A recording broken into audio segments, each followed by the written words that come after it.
ঘন কুয়াশায় ঢেকে আছে পুরো নগরী। তীব্র শীত উপেক্ষা করে ভোরের আলো ফোটার আগে আগেই সাভার জাতীয় স্মৃতিসৌধে এসে আমরা দেখেছি অসংখ্য মানুষ এখানে জড়ো হয়েছে। এই যে এত মানুষ জড়ো হয়েছে তার পেছনে একটাই কারণ, একটাই উপলক্ষ সবার মনেই, সেটি হচ্ছে আজ এই বিজয় উৎসবে সামিল হতে হবে। এই যে বিজয়, সেই বিজয়ের উৎসবের মূল কারণ কিন্তু আজকের এই দিনেই বাঙালি মুক্তি পেয়েছিল। মুক্তির যে স্বাদ, বাঙালি এই যে স্বাধীনতার বিজয়ের 53 পেরিয়ে 54-তে আজ পা রাখলো, সেই মুক্তির স্বাদ অনেকবারই পেয়েছে, কিন্তু সেদিনই ছিল প্রথম যেদিন বাঙালি মুক্তির স্বাদ পেয়েছিল 1971 সালের আজকের এই দিনে। সাজিদ আরাফাত, আমরা বলছিলাম সকাল ভোরবেলা একদম 5টারও আগে আগে আমরা এখানে পৌঁছে গিয়েছি, তখন অসংখ্য মানুষ কিন্তু আমরা দেখেছি।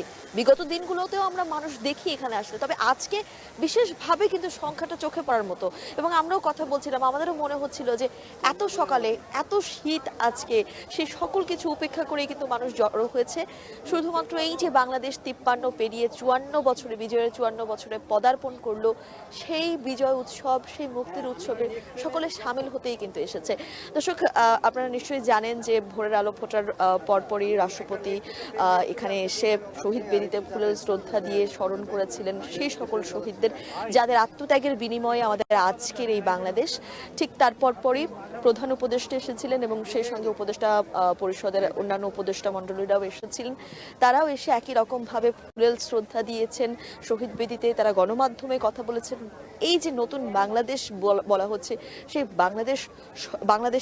বাংলাদেশ বিনির্মাণে, বাংলাদেশ এগিয়ে চলার পথে স্বপ্নের কথা, আকাঙ্ক্ষার কথাও তারা জানিয়েছেন। তবে আজকের এই দিনে একটু যদি শুরুতে ইতিহাস ঘেটে দেখি, আজকের এই দিনেই কিন্তু সাজিদ আরাফাত, আপনার নিশ্চয়ই মনে আছে, এবং এই দিনগুলোতে আমরা বারবার ঘুরে ফিরে সেই ছবিগুলো আমরা দেখি, পুরনো যুদ্ধ বিধ্বস্ত দেশের ছবি যখন আমরা দেখি, আমাদের মনেও ঠিক একই রকম ভাবেই কিন্তু দাগ কাটে। একটি ছবি আমরা সবসময় দেখি 1971 সালের আজকের এই দিনেই বিকেল 4টা নাগাদ সম্ভবত রেসকোর্স ময়দানে, সেখানে জেনারেল নিয়াজি তিনি স্বাক্ষর করছিলেন বাংলাদেশের কাছে, এবং তিনি যে পাকিস্তানের হয়ে আত্মসমর্পণ করছেন বাঙালির কাছে, বাংলাদেশের প্রতিটি মানুষের কাছে, সেই ছবিটি কিন্তু আমাদের সামাজিক যোগাযোগ মাধ্যম থেকে শুরু করে গণমাধ্যমের পর্দায় পর্দায় ঘুরে বেড়ায়। তখন আসলে বাঙালি হিসেবে আপনার মনের অনুভূতিটা কি থাকে?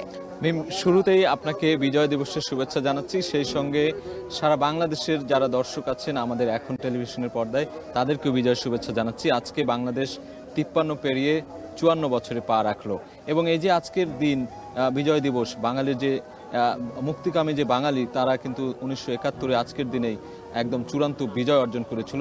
সেই জায়গা থেকে বাঙালির জন্য একটি গৌরবান্বিত এবং মহিমান্বিত দিন।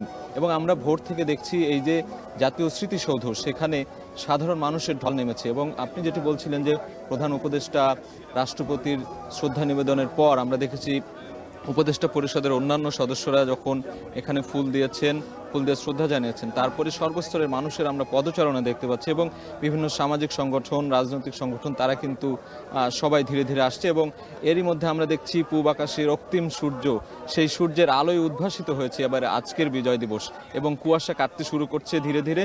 এবং আমরা একটি বিষয় আপনাকে বলে রাখি যে পৌষ, আজকে কিন্তু পহেলা পৌষ, এবং একই সাথে 16ই ডিসেম্বর, অর্থাৎ পৌষের সাথে বিজয়ের যে একটা আনন্দ, যে একটা প্রাপ্তি, সেটি কিন্তু একেবারে 16 আনা আমরা দেখতে পাচ্ছি এবং ওতপ্রোতভাবে জড়িয়ে আছে। এবং আপনি যেটি বলছিলেন যে 1971 সালের 16ই ডিসেম্বর আজকের দিনে বিকাল 4:31 খুব সম্ভবত, আমি ভুল না করলে, জেনারেল যে নিয়াজি ছিল পাকিস্তানের পক্ষ থেকে, যে তারা কিন্তু আত্মসমর্পণ করেছিল। সেই আত্মসমর্পণের মধ্য দিয়ে 9 মাসের দীর্ঘ রক্তক্ষয়ী যুদ্ধ, সে মহান মুক্তিযুদ্ধের কিন্তু পরিসমাপ্তি ঘটেছিল। এবং তারপরেই বাংলাদেশ নামক একটি স্বাধীন ভূখণ্ড, একটি লাল সবুজের স্বাধীন পতাকা আমরা কিন্তু পেয়েছিলাম। এবং সেই যে গৌরবান্বিত অর্জন, সেটি কিন্তু পৃথিবীর ইতিহাসে বিরল। বাঙালি হিসেবে আমরা এটা নিয়ে গর্ব করতেই পারি। এবং প্রতি বছর 1971 সালের পর থেকে আজ পর্যন্ত 2024 প্রতি বছরই 16ই ডিসেম্বরকে আমরা বর্ণিলভাবে, আড়ম্বরভাবে, খুব আনন্দের সাথে কিন্তু উদযাপন করে থাকি। এবং এই যে শহীদদের স্মৃতির উদ্দেশ্যে যে নির্মিত এই স্মৃতিসৌধ, সেখানে এসে কিন্তু আমরা ফুল দিয়ে শ্রদ্ধা নিবেদন করি, দাঁড়িয়ে থাকি, তাদেরকে স্মরণ করি। সাজিদ, এখানে আমি একটি কথা বলতে চাই। এই যে আমরা যারা আসছি, আজ আসতে পেরেছি, আমরা হয়তো কর্মের সূত্রে এসেছি, অনেকেই শুধুমাত্র শ্রদ্ধা জানানোর জন্যই মন থেকে অনেক কাজ ফেলে এসেছে। তবে আমরা কিন্তু বিশ্বাস করি যারা আজকের দিনে আসতে পারেননি তারাও একই রকম ভাবে পৃথিবীর যে প্রান্তেই থাকুক না কেন, বাংলাদেশে যদি তিনি হয়ে থাকেন, জন্মসূত্র যদি তিনি বাঙালি হয়ে থাকেন, তিনি কিন্তু গভীরভাবে শ্রদ্ধা ভরে স্মরণ করছে সেই সকল শহীদদের যাদের আত্মত্যাগের বিনিময়ে এই বাংলাদেশ। এবং সাজিদ আরাফাত বলছিলেন পৃথিবীর ভূখণ্ডে একটি মানচিত্র আমরা পেয়েছি, বিশ্ব দরবারে মাথা উঁচু করে দাঁড়িয়ে, প্রতিষ্ঠিতভাবে দাঁড়িয়ে কিংবা পরিচয় দেওয়ার মতো যে আমরা একটি স্বাধীন রাষ্ট্র, সেটি কিন্তু আমরা পেরেছি শুধুমাত্র সেই যে 9 মাস দীর্ঘ 9 মাস রক্তক্ষয়ী মুক্তিযুদ্ধ হয়েছে, সেই মুক্তিযুদ্ধে যারা আসলে সাহসিকতার সাথে এগিয়ে এসেছিল সাজিদ, যারা প্রাণের ভয় করেনি, যারা পরিবারের কথা ভাবেনি, নিজের স্বার্থের কথা ভাবেনি, বরং ভেবেছে দেশের স্বার্থের কথা। আপনি পতাকার কথা বলছিলেন, লাল সবুজ রঙের কথা বলছিলেন। দেখবেন লাল সবুজ রংটা দেখলেই কিন্তু আমাদের অবচেতন মনে, আমাদের মনের মধ্যেই মনে হয় যে আরে এটা তো আমার পতাকার রং। একটা আবেগ কাজ করে, একটা ভালো লাগা কাজ করে, ভালোবাসা কাজ করে। এবং এই পতাকার জন্যই কিন্তু আমরা দেখেছি 1971-এ ছাত্র জনতা, কৃষক থেকে শুরু করে পেশাজীবী সবাই কিন্তু আসলে দেশমাতৃকার জন্য কিন্তু লড়াইয়ে নেমেছিল এবং অস্ত্র হাতে, যাদের হাতে অস্ত্র ছিল না তারা অন্যভাবে সহযোগিতা করেছে, মুক্তিযোদ্ধাদের সহযোগিতা করেছে তারা, চিকিৎসক থেকে শুরু করে সবাই কিন্তু আপামর জনগণ এই যে দীর্ঘ 9 মাসের রক্তক্ষয়ী যুদ্ধ সেখানে কিন্তু সামিল হয়েছিল। আমরা দেখেছি প্রবাসী মুক্তিযোদ্ধাও ছিলেন, অনেকেই প্রবাস থেকে যারা বাঙালি ছিলেন তারাও কিন্তু সহায়তা করেছেন।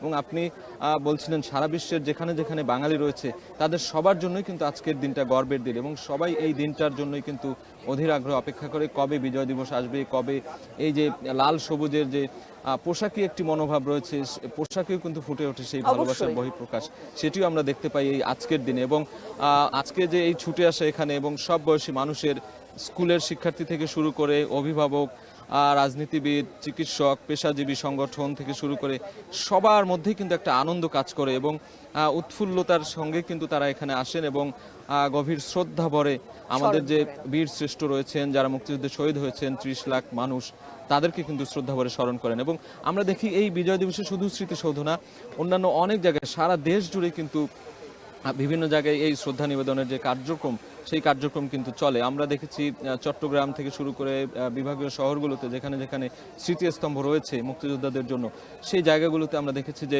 আপামর জনসাধারণ সবাই কিন্তু ফুল দিয়ে শ্রদ্ধা নিবেদন করেন আজকের দিনে। এবং আপনি একটি বিষয়ে খেয়াল করবেন যে এই প্রজন্মের মধ্যেও কিন্তু এই যে মুক্তিযুদ্ধের পরম্পরা, আমরা যেটা বিজয়ের পরম্পরা বলছি, সেই বিজয়ের পরম্পরায় এই প্রজন্মের যে যারা রয়েছেন তাদের মধ্যে এই যে চেতনা, মুক্তিযুদ্ধের প্রকৃত ইতিহাস সেটি ধরে রাখা বা তুলে ধরার যে প্রয়াস, সেটিও কিন্তু অনেকটা গুরুত্বপূর্ণ বিষয় হয়ে দাঁড়িয়েছে।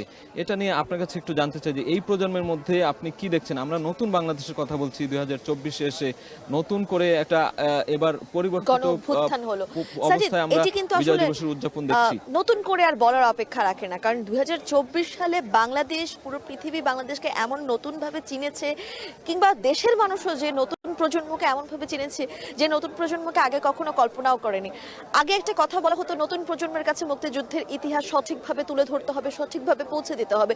তবে সঠিকভাবে যে পৌঁছে গেছে সেটি কিন্তু আর বলার অপেক্ষা রাখে না, কিংবা সেটি কিন্তু আসলে 2024 সালে নতুন প্রজন্ম বা জেনারেশন জেড, যদি একদমই স্পেসিফিকভাবে আমি উল্লেখ করে বলি, তাদের কথা তারা কিন্তু বুঝিয়ে দিয়েছে। কারণ দেশ সবকিছুর পরও তো আসলে দেশকে ভালোবাসা। মুক্তিযুদ্ধের ইতিহাস থেকে আমরা আসলে কি শিখতে পারি? এই যে বলছিলাম, নিজের প্রাণের বিনিময়, নিজের প্রাণের কথা না ভেবে, নিজের পরিবারের কথা না ভেবে, স্বজনদের কথা না ভেবে, স্বার্থের কথা না ভেবে দেশকে আগে এগিয়ে নিয়ে যেতে হবে, দেশকে স্বাধীন করতে হবে, এই যে চেতনা থেকে 1971 সালে 53 বছর আগে যে বাংলার দামাল ছেলেরা নিজেদেরকে এগিয়ে দিয়েছিলেন, ঠিক এবারও কিন্তু আমরা 2024 সালে একটি গণ অভ্যুত্থান দেখেছি। সেটি স্বাধীন রাষ্ট্রে নিজেদেরকে আরো স্বাধীন করার জন্যই কিন্তু দেখেছিলাম।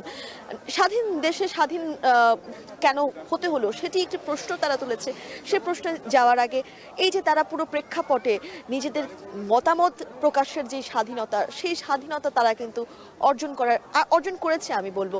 এবং সেখানেই কিন্তু আসলে তারা দেশের কথাই ভেবেছে, যে নিজের মায়া করেনি। আমরা এমন অনেক প্রতিবেদন গণমাধ্যম সূত্রেই জানতে পেরেছি, এমন অনেক কথাই আমরা জানতে পেরেছি 5ই আগস্টের পরে, যেখানে যখন গণ অভ্যুত্থানের জন্য আন্দোলন চলছিল, বৈষম্য বিরোধী ছাত্র আন্দোলন, সেখানে স্কুল কলেজে বিশ্ববিদ্যালয়ের ছাত্ররা তো শুরু করেছিল, কিন্তু স্কুল কলেজের অনেক শিক্ষার্থী সেখানে অংশগ্রহণ করেছিলেন। তারা বাসা থেকে বের হওয়ার সময় বলেছিলেন, মা আমার জন্য চিন্তা করো না, আমি যদি না ফিরি আমার জন্য কষ্ট পেও না, তুমি মনে করো তোমার ছেলে দেশের জন্য প্রাণ দিয়েছে। ঠিক একই রকম কথা আমি বলতে গিয়েও আমার আসলে গা শিউরে যাচ্ছে।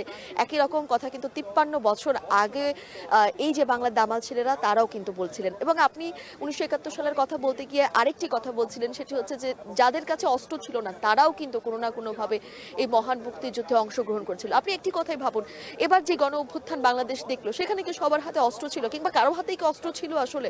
বরঞ্চ যাদের হাতে অস্ত্র ছিল তারাই শোষক শ্রেণী ছিল, যাদের হাতে কোনো অস্ত্র ছিল না তাদের প্রতিবাদ ছিল, মুখের ভাষা ছিল। ঠিক একই রকম ভাবে 1971 সালে যাদের হাতে অস্ত্র ছিল না, যেহেতু সেটি একটি অন্য রাষ্ট্রের সঙ্গে যুদ্ধ ছিল, অস্ত্র ট্রেনিং সবকিছুই প্রয়োজন পড়েছিল। কিন্তু বিশেষ করে আমি যদি নারীদের কথা বলি, আপনি প্রবাসীদের কথা বলছিলেন, আমি নারীদের কথাও একটু বলতে চাই। অনেক মা আছেন যে যারা আসলে তাদের সন্তানকে, স্বামীকে বিভিন্নভাবে অনুপ্রেরণা দিয়েছে যে দেশের কাজে আগে এগিয়ে যাওয়ার জন্য।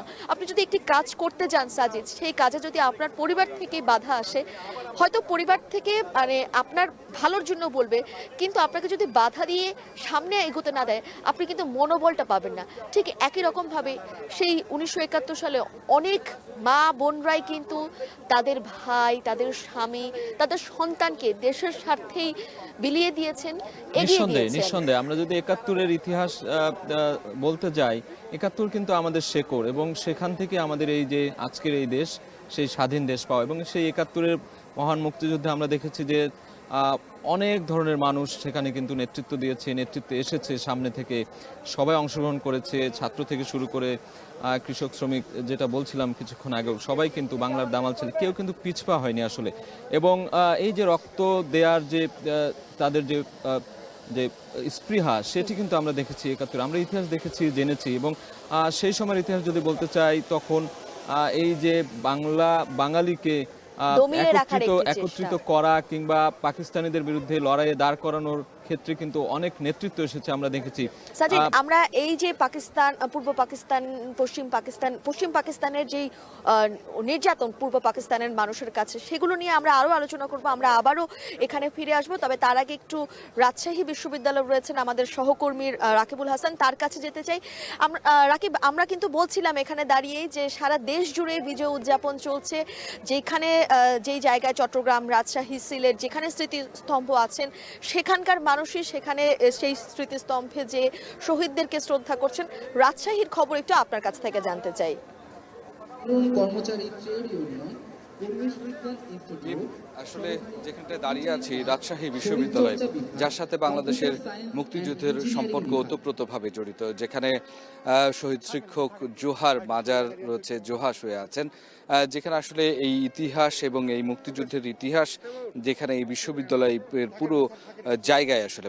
তো সেখানে একটু দেখাতে চাই যে বিশ্ববিদ্যালয়ে সকাল থেকেই কিন্তু বিশ্ববিদ্যালয়ের প্রশাসন থেকে শুরু করে বিভিন্ন হলের শিক্ষক, শিক্ষার্থীরা এবং আশপাশের যারা স্থানীয় নগরবাসী রয়েছেন, তারাও কিন্তু এখানে এসে ফুলের শ্রদ্ধা জানিয়েছেন শহীদদের প্রতি, সেই বীর দামাল সন্তানদের প্রতি, যারা কিনা আসলে বুকের তাজা রক্ত বিলিয়ে দিতে কোনো ধরনের দ্বিধা করেনি, এবং এই বিজয়ের জন্য যারা আসলে বিভিন্নভাবে আসলে নিজেদের আত্মদান করেছেন, তো তাদের প্রতি আসলে শ্রদ্ধা নিবেদনের জন্য এখানে সকাল থেকে আমরা দেখছি সকল স্তরের, সকল শ্রেণী পেশার মানুষ, সকল বয়সী মানুষ কিন্তু এখানে আসছেন, ফুলের শ্রদ্ধা জানাচ্ছেন। এবং এইখানে রাজশাহী বিশ্ববিদ্যালয়ের যে স্মৃতিস্তম্ভটি রয়েছে, শহীদ মিনারটি রয়েছে, সেখানে কিন্তু ফুলের শ্রদ্ধা জানাচ্ছেন। এবং এখানে আসার পরে আমরা যেটি দেখেছি যে যারা শ্রদ্ধা নিবেদন করতে আসছেন, খুব সারিবদ্ধভাবে প্রত্যেকটি হল থেকে আলাদা আলাদাভাবে কিন্তু এখানে মৌন মিছিলের মধ্য দিয়ে ফুলের শ্রদ্ধা জানানো হচ্ছে। এবং শ্রদ্ধা নিবেদন শেষে এর পাশেই দাঁড়িয়ে কিন্তু তারা যারা শহীদ হয়েছেন তাদের স্মরণ করে কিন্তু আসলে নীরবতা পালন করছেন, এবং একই সাথে কিন্তু দোয়া প্রার্থনাও কিন্তু এখানে হচ্ছে। এর পাশাপাশি অনেক সামাজিক সাংস্কৃতিক সংগঠনকে আমরা প্রতিজ্ঞাবদ্ধ হতে দেখছি যে এই যে নতুন বাংলাদেশ, তরুণদের মাধ্যমে নতুন বাংলাদেশ পেয়েছে এই জাতি, সেই নতুন বাংলাদেশকে দুর্নীতিমুক্ত করা এবং একই সাথে খুব সুষ্ঠু এবং এই যে সকল স্বাধীনতার নিশ্চিত করা এবং বাক স্বাধীনতা নিশ্চিত করা, সেই বিষয়টিও কিন্তু আসলে এখানে শিক্ষার্থীদের বিভিন্ন সংগঠনের প্রতিজ্ঞায় কিন্তু আমরা উচ্চারিত হতে দেখছি।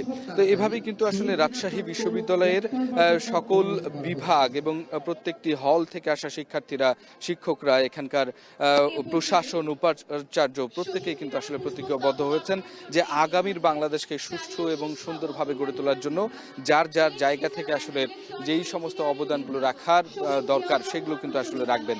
এবং একই সাথে যারা শিক্ষার্থীরা আছেন তারা আসলে প্রতিজ্ঞাবদ্ধ যে তাদের জ্ঞান দিয়ে আসলে এই আগামীর বাংলাদেশকে একটি সুন্দর, সুষ্ঠু, দুর্নীতিমুক্ত বাংলাদেশ গড়ে তুলবেন, যেই বাংলাদেশে আসলে সকলের অধিকার থাকবে সম, এবং এই সম অধিকার তারা প্রতিষ্ঠা করার জন্য তাদেরকে আসলে বিভিন্ন জায়গায় রাষ্ট্রের বিভিন্ন কর্তা ব্যক্তিদের যে জবাবদিহিতার বিষয়টি, তারাও বলছেন যে তারা আসলে এর মধ্য দিয়ে এই তাদের কার্যক্রমের মধ্য দিয়ে আসলে সেটি নিশ্চিত করতে চান এবং আগামীর বাংলাদেশ আসলে অনেক বেশি সুন্দর, পরিচ্ছন্ন হবে এবং জবাবদিহিতামূলক হবে, সেই বিষয়টিও আসলে তারা এখান থেকে প্রত্যাশা করেছেন।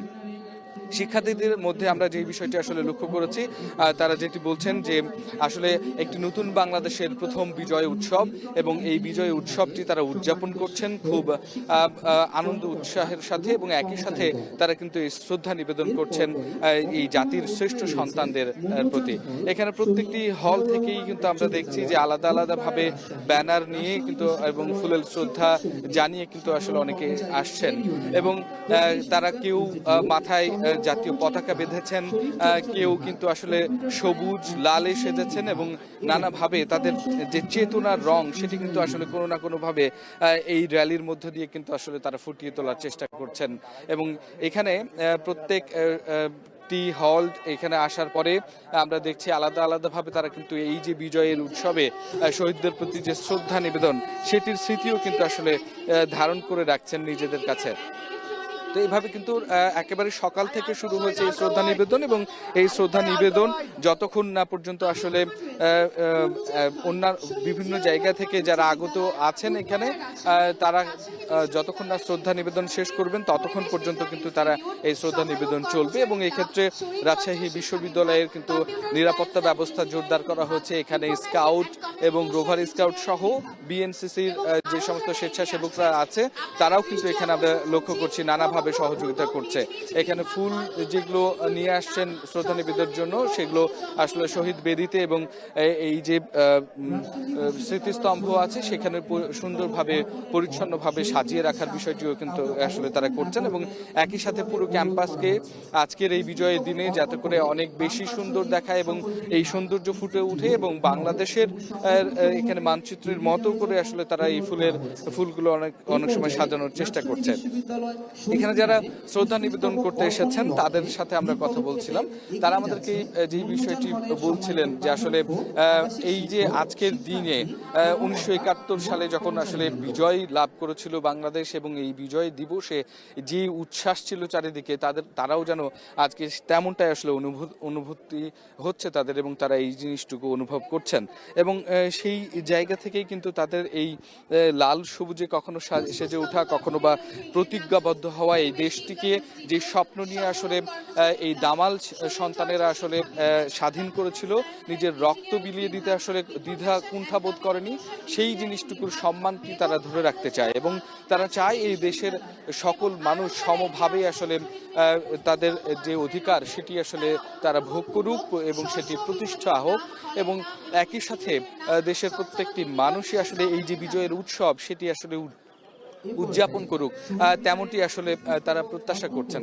এবং আমরা লক্ষ্য করছি যে আসলে রাজশাহী বিশ্ববিদ্যালয়ের এই যে শহীদদের প্রতি শ্রদ্ধা নিবেদনের জন্য এই বিজয় উৎসবে একত্রিত হওয়া সেটি কিন্তু শিক্ষার্থীরা সকাল থেকে হচ্ছে এবং এখনো পর্যন্ত আমরা দেখছি যে রাজশাহী বিশ্ববিদ্যালয়ের শহীদ মিনার প্রাঙ্গণ এখনো কিন্তু শিক্ষার্থী এবং শ্রদ্ধা নিবেদন যারা করছে তারা কিন্তু আসলে পরিপূর্ণ হয়ে আছে এখানে।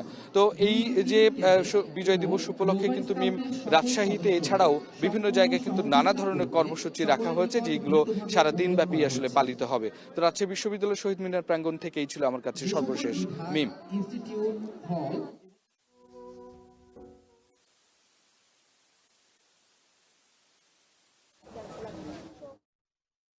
কর্মসূচি রয়েছে আজকে রাজধানী জুড়েও, এবং আমরা সাভার জাতীয় স্মৃতিসৌধে রয়েছে। এখানে সকাল থেকে যখন চলে গেলেন, তারপর থেকেই সর্বসাধারণ মানুষের জন্য উন্মুক্ত করে দেওয়া হচ্ছে সাভার জাতীয় স্মৃতিসৌধ, এবং এখানে অসংখ্য মানুষের ঢল হয়েছে। বিভিন্ন সামাজিক সংগঠন, রাজনৈতিক সংগঠন, পাশাপাশি শিক্ষা প্রতিষ্ঠানের শিক্ষার্থীরা কিন্তু তাদের শিক্ষকদের হাত ধরে আসছেন। এই যে শিক্ষকরা যারা আসছেন, প্রতিবারই শিক্ষার্থীদের, নতুন শিক্ষার্থীদের তারা আনাচ্ছে।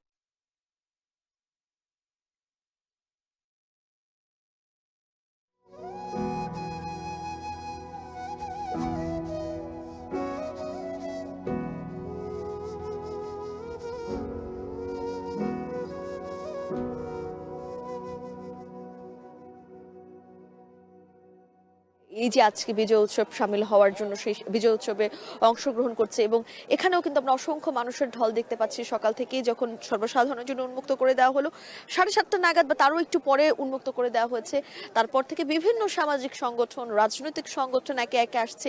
শিক্ষা প্রতিষ্ঠানের শিক্ষার্থীরা আসছেন শিক্ষকদের হাত ধরে। শিক্ষকরা বলছিলেন প্রতি যেই বিশ্ববিদ্যালয়গুলো বা শিক্ষা প্রতিষ্ঠান, স্কুল কলেজ থাকে, তারা নতুন নতুন শিক্ষার্থীদেরকে নিয়ে আসার চেষ্টা করেন। এর মাধ্যমে আসলে এই যে স্মৃতি স্তম্ভ, যেটিকে তারা বইয়ের পাতায় সবসময় দেখে আসে, তারা সচক্ষে দেখতে পারে, মুক্তিযুদ্ধের ইতিহাস সম্পর্কে তাদের জানার আগ্রহ তৈরি হতে পারে নতুন প্রজন্মের কাছে। সবকিছু মিলিয়ে আসলে বিজয় উৎসব বাঙালির বা বাংলাদেশের এই যে 53 বছর পেরিয়ে 54 বছরে পা রাখতে চলেছে, বাংলাদেশের ইতিহাস কতটা গৌরব বা গৌরবান্বিত আপনাকে করে? অনেকটাই করে, কারণ আমিও তো বাঙালি, এই বাংলার জমিনেই তো আমার বেড়ে ওঠা।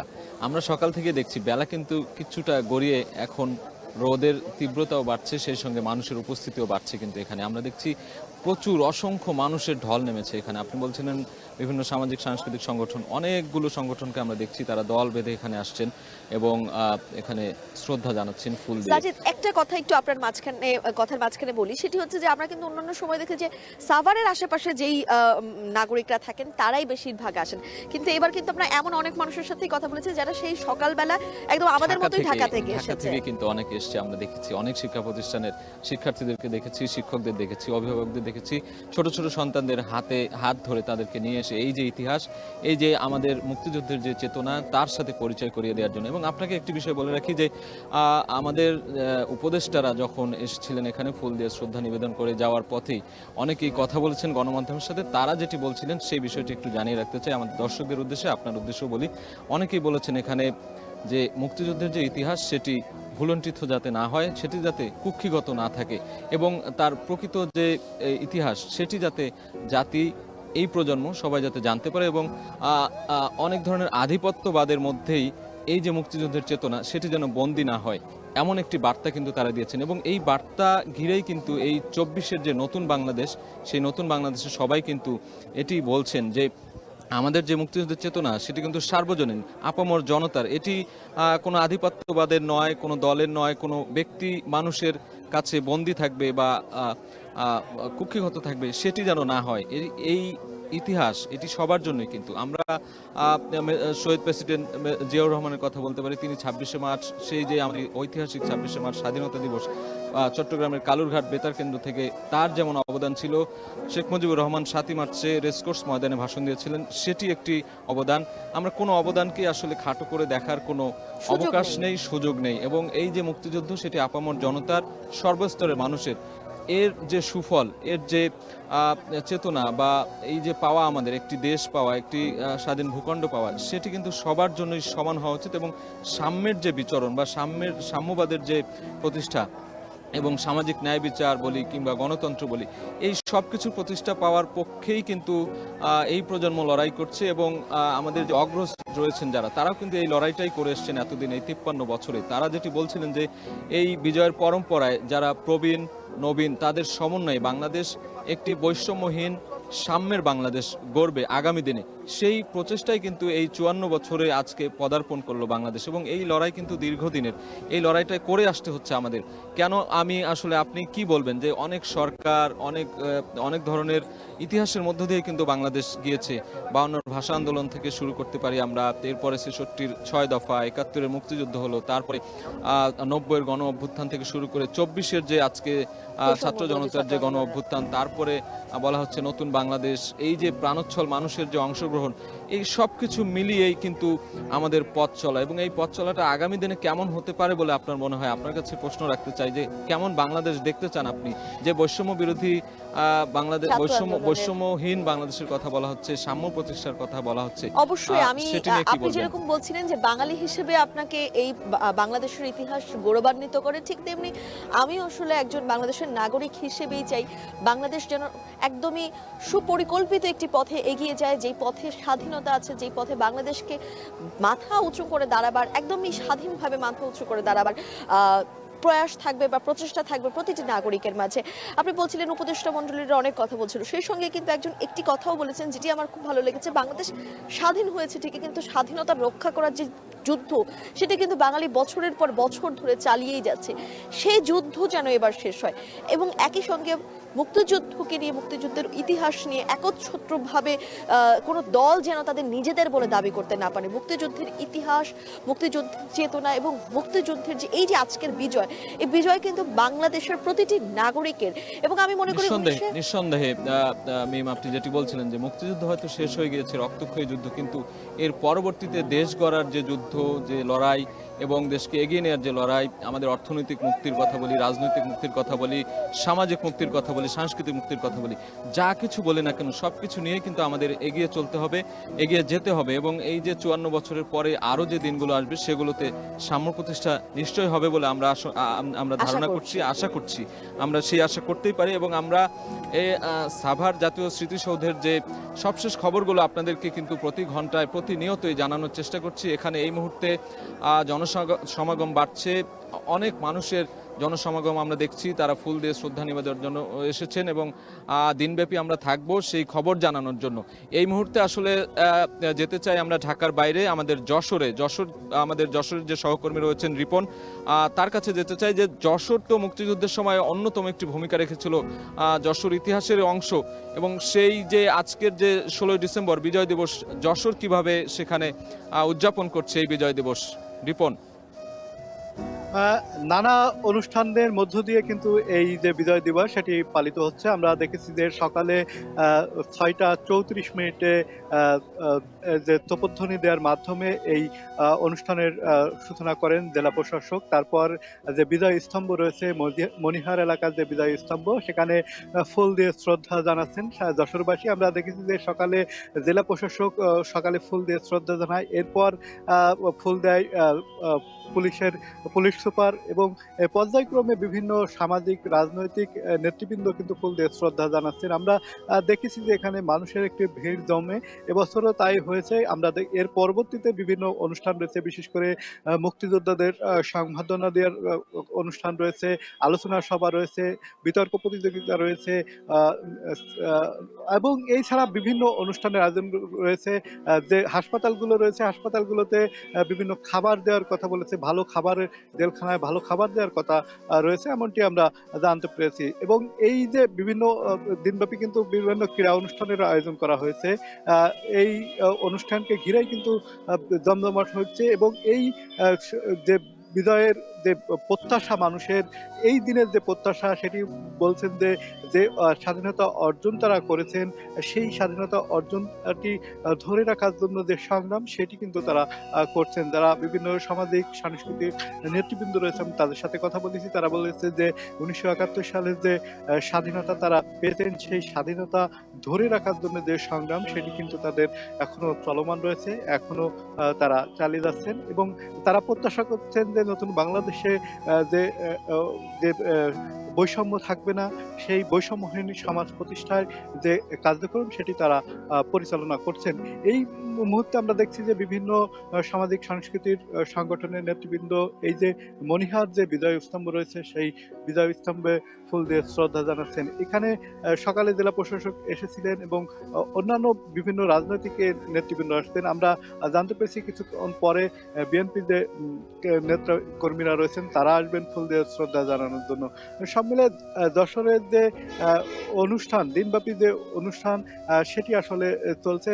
এর পরবর্তীতে যশোর যে টাউন হল মাঠ রয়েছে সেই টাউন হল মাঠে বিজয় মেলা চলছে। 10টা থেকে উদ্বোধন হওয়ার কথা ছিল, সেটি হবে এবং এর পরবর্তীতে যে মুক্তিযোদ্ধারা রয়েছে তাদের সংবর্ধনা দেওয়ার ওই একই মঞ্চে করবেন, আমরা এমনটি জানতে পেরেছি। জেলা প্রশাসকের পক্ষ থেকে বলা হচ্ছে যে মুক্তিযোদ্ধাদের সম্মাননা সহ বিভিন্ন তাদের কিছু উপহার সামগ্রী দেওয়া হচ্ছে, এমনটি তারা বলছেন। যে বিজয় মেলা রয়েছে সেই মেলা সকাল থেকে বিকাল পর্যন্ত চলবে, সন্ধ্যা পর্যন্ত চলবে, এমনটি তারা জানিয়েছেন। যে 1971 সালের দেশের যে প্রথম শত্রুমুক্ত জেলা কিন্তু এই যশোর, এই জেলা থেকেই কিন্তু প্রথম শত্রুমুক্ত হয়েছিল। অর্থাৎ ভারতের পাশেই এই জেলাটি হওয়ার কারণে ব্রিটিশ যে প্রথম জেলা এই যশোর শত্রুমুক্ত হয়েছিল।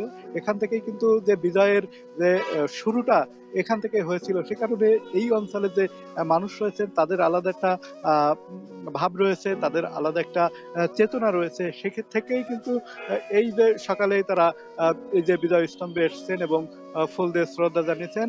বেলা গড়ার সাথে সাথে আরো কিন্তু চলবে। তো সব মিলে এই ছিল আমার কাছে এখান থেকে সর্বশেষ। আমরা চলে যাচ্ছি সাভারে। সাজিদ, আপনার কাছে। যশোর থেকে আমরা জানছিলাম বিজয় দিবস উদযাপনের খবর এবং আমরা এই মুহূর্তে রয়েছি জাতীয় স্মৃতিসৌধ প্রাঙ্গণে। আমার সঙ্গে রয়েছেন সহকর্মী তানজিলা খান মিম। আজকে মহান বিজয় দিবসে যে উদযাপন সেই তার আমরা দেখছি যে অসংখ্য মানুষের ঢল নেমেছে এই সাভার জাতীয় স্মৃতিসৌধে। যে স্মৃতির যে বেদি রয়েছে সেটি কিন্তু ফুলে ফুলে ভরে যেতে শুরু করেছে। অনেক রাজনৈতিক দলকে আমরা দেখছি, আমরা সামাজিক সংগঠনকে দেখছি, শিক্ষার্থীদের দেখছি ঢাক ঢোল বাজিয়ে, অনেকেই ব্যানার ফেস্টুন নিয়েই তারা এখানে আসছেন এবং একটি আনন্দের সাথেই কিন্তু তারা এখানে আসছেন। সেই সঙ্গে শোকাবহ আবহ তো রয়েছেই, কারণ কেননা 30 লক্ষ শহীদের বিনিময়ে, রক্তের বিনিময়ে, প্রাণের বিনিময়ে, 2 লক্ষ মা বোনের সম্ভ্রমের বিনিময়ে আমরা কিন্তু এই স্বাধীন বাংলাদেশ পেয়েছি, এই আজকে এই বিজয় দিবস উদযাপন করতে পারছি। মিম, আপনি দেখছেন এখানকার যে সবশেষ পরিস্থিতি, এটি নিয়ে কি বলবেন? এবং আমরা যশোরের কথা শুনছিলাম, রাজধানীর বাইরে বিভিন্ন জায়গার কথা শুনছিলাম, সেখানকার উদযাপনের কথা। যশোরের কথা মনে পড়লে আমার কিন্তু যশোর রোডের কথা মনে পড়ে। যশোর রোড মুক্তিযুদ্ধের অন্যতম একটি ইতিহাসের সাক্ষী। এই যশোর রোড হয়ে কিন্তু আমাদের যে শরণার্থীরা ছিলেন তারা কিন্তু কলকাতায় গিয়েছিলেন, ভারতে কিন্তু আশ্রয় নিয়েছিলেন প্রায় 1 কোটির মতো শরণার্থী। এবং তাদের এই যে সেই যশোর রোড নিয়ে কিন্তু কবিতাও রয়েছে এবং ইতিহাসের পাতায় বিভিন্নভাবে যশোর রোড উঠে এসেছে। যশোর এবং এই যে জাতীয় স্মৃতিসৌধের সঙ্গে কি ধরনের পান আপনি? কারণ দুটোই তো ইতিহাসের অংশ। অবশ্যই ইতিহাসের অংশ। এরকম অনেকগুলো জায়গা আছে ঢাকার বাইরে যেই জায়গাগুলো আসলে পুরো মুক্তিযুদ্ধে মুখ্য ভূমিকা রেখেছে। ঠিক তেমনি যশোরও একটি জায়গা যেখানে মুক্তির সেনারাও ট্রেনিং নিয়েছিলেন, বিশেষ করে ভারত থেকে তারা ট্রেনিং নিয়ে এসেছিলেন। বিভিন্নভাবে কিন্তু সেই যশোর জায়গাটি পুরো মুক্তিযুদ্ধের সাথে জড়িয়ে আছে। সেই প্রসঙ্গে আসছে, তবে তার আগে কিন্তু আপনি আরেকটি প্রশ্ন করছিলেন, সেই বিষয়ে যদি আমি একটু বলি। এই যে নতুন 2024-এর যেই বলছিলেন নতুন প্রজন্মের কাছে আসলে বাংলাদেশ কতটুকু ধারণ করতে পেরেছে নতুন প্রজন্ম যে পুরোপুরিভাবে বাংলাদেশকে ধারণ করতে পেরেছে সেই বিষয়ে আমাদের আর কোনো সন্দেহ নেই। তবে হ্যাঁ, এখন যে নতুন বাংলাদেশ বিনির্মাণের চেষ্টা চালাচ্ছে, আমরা জানি অন্তর্বর্তীকালীন সরকার দায়িত্বে রয়েছেন, তিনি বারবারই বলেছেন যে রাষ্ট্র সংস্কারের কাজ চলছে এবং রাষ্ট্র সংস্কারের কাজ সম্পূর্ণ যত দ্রুত সম্ভব সম্পন্ন করবে। হয়তো সেই পুরো সম্পূর্ণটা, এই গতিটা, প্রসেসটা অনেকটা লম্বা, কিন্তু তার মধ্যে কিন্তু চেষ্টা চালাচ্ছে।